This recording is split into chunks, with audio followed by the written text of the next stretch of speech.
Hi வணக்கம் மக்களே! இன்னைக்கு பார்த்தீங்கன்னா, பிரம்ம முகூர்த்த பூஜையோட 2வது நாள்.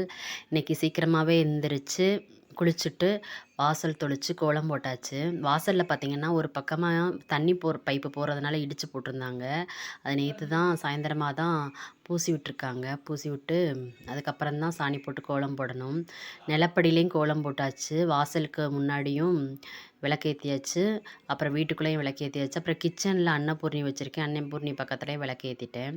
பார்த்தீங்கன்னா, எதுக்கு 5:30 மணிக்கு 5:30 மணிக்குள்ள விளக்கு போட சொல்றாங்கன்னா, அப்ப அவ்வளவா யாரும் எந்திரிச்சிருக்கவும் மாட்டாங்க. அமைதியா இருக்கும். அமைதியான சூழ்நிலை இருக்கிறதுனால, அந்த காஸ்மிக் பவர் அதிகமா இருக்கும். அதனால தான் 3 மணிலேருந்து 5:30 மணிக்குள்ள ஏத்துங்க அப்படின்னு சொல்றாங்க. அப்ப நம்ம பிரபஞ்சத்திட்ட சொல்றப்ப, நம்மளுடைய வேண்டுதல சொல்றப்ப, அந்த பிரபஞ்சம் நம்மளுக்கு தேவையான நம்ம உள்ளுக்குள்ள வைப்ரேஷன் அதிகமா இருக்கும். அப்ப நம்மளுக்கு அந்த வேண்டுதல் சீக்கிரம் கிடைக்கிறதுக்கான வைப்ரேஷன் நம்ம உடம்புக்குள்ளேயே இருக்கும். அது சீக்கிரமா நம்மளுக்கு வந்து சேரும். பிரபஞ்சம் நம்மளுக்கு இத குடுக்கும். அதுக்காண்டி தான் 3 மணிலேருந்து 5 மணிக்குள்ள 5:30க்குள்ள விளக்கு ஏத்துங்க அப்படிங்கிற மாரி சொல்றாங்க.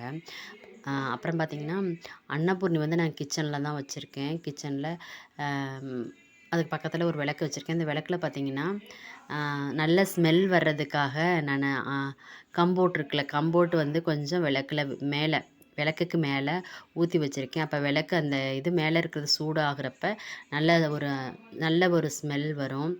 அது நல்லாயிருக்கும். வீடே ஃபுல்லா ஸ்மெல்லு நல்லா மணக்கும். அ அன்னப்பூ இப்ப அன்னபூரணி பக்கத்துல ஒரு விளக்கு வச்சிருக்கேனுங்களா, அப்புறம் காமாட்சி விளக்கு ஒண்ணு பொருத்தி வச்சிருக்கேன்.